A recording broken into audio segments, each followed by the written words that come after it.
This edition of Up Close with Colin Thompson is brought to you by Lindo's Group of Companies. Why go anywhere else?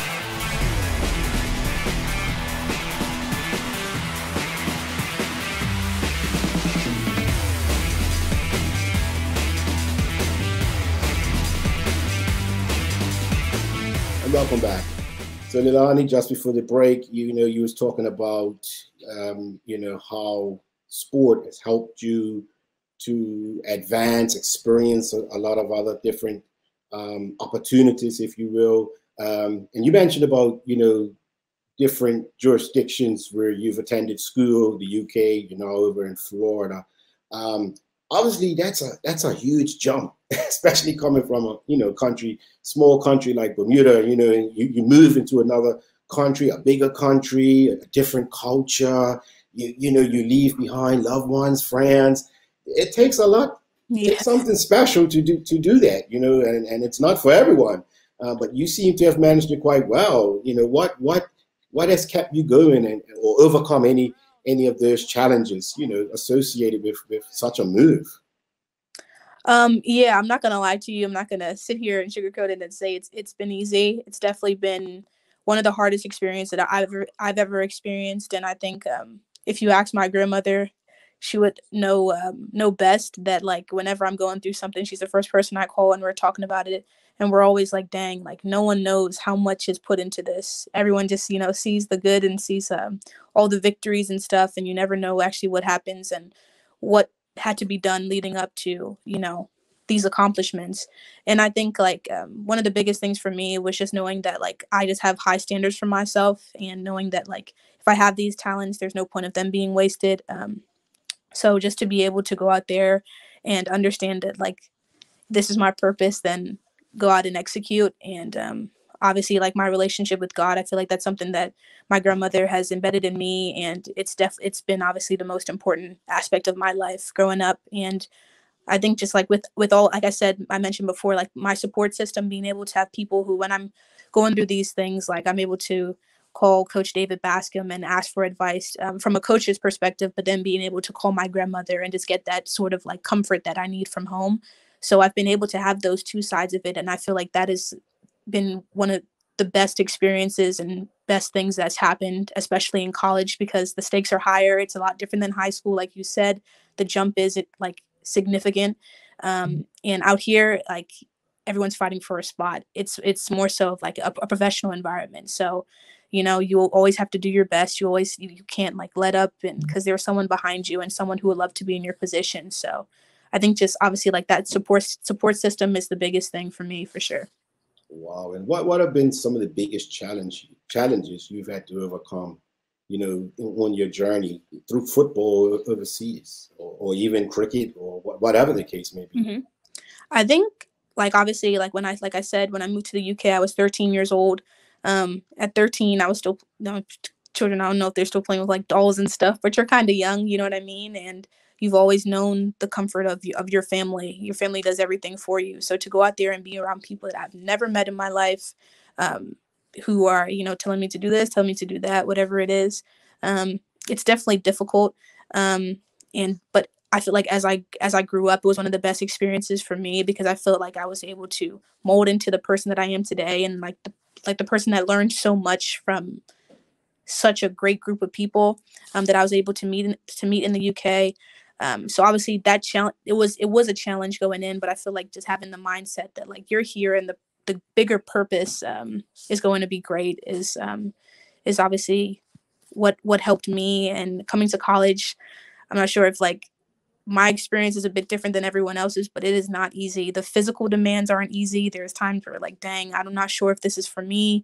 And obviously like when things aren't always at its peak, and there are highs and there are a lot of lows, where like you question if you're good enough for this or you're good enough for this. And maybe your playing time differentiates and things like that. But, and maybe you're not scoring goals or whatever it is. But, I think just what like has helped me is just understanding that like I'm here for a reason, and this wasn't by luck. I obviously worked hard to get to the position that I'm in right now, and just understanding that, and just going back to like my roots, and obviously having a sense of home, obviously back in Bermuda, and to just get that sense of encouragement from different people. And just when you go through these challenges, just knowing that it is temporary, and everything inevitably works out in the end. So, yeah. And how do you balance, you strike that balance between football or athletics, sport, and education, or even your social life, if there's time for that. There's such a busy schedule. I don't think there's like a rule book or like a template to follow. It's not easy. Obviously, I'm in my third year now, so I started my major. And I think like different universities, they do well by just giving you the resources.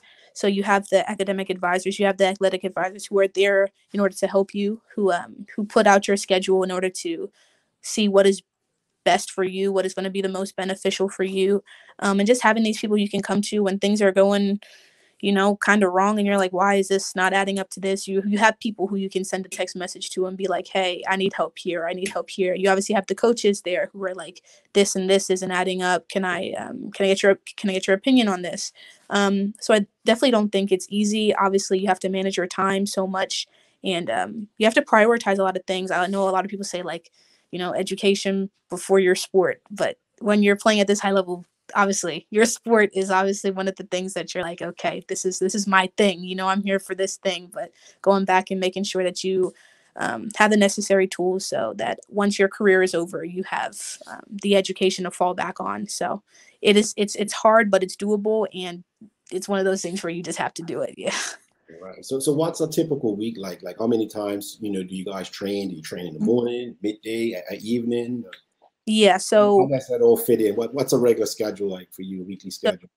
So we train typically around like early afternoon, either 1:30 or 3 o'clock. We'll train for about 2 hours, a little bit over an hour and a half, 2 hours, a little bit more than that.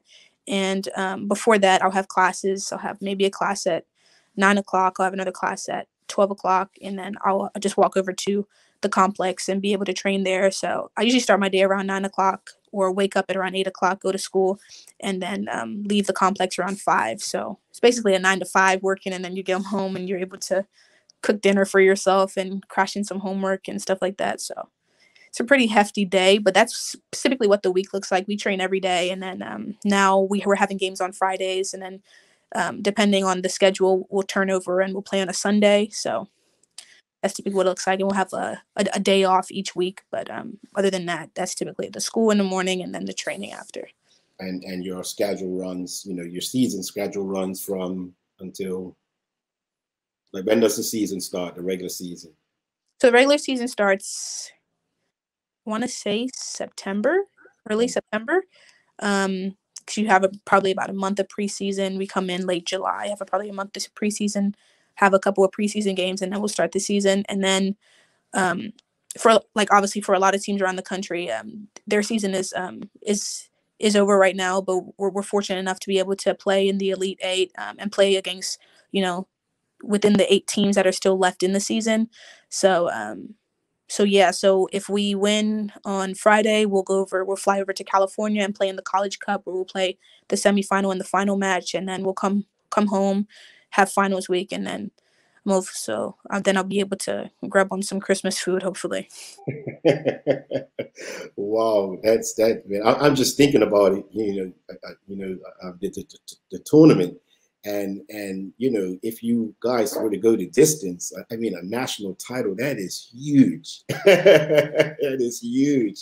So I wish you guys all the best in your endeavors. Thank you so much. Opportunity to convey my well wishes there. And I hope that you guys achieve your goals. Mm-hmm. Thank you.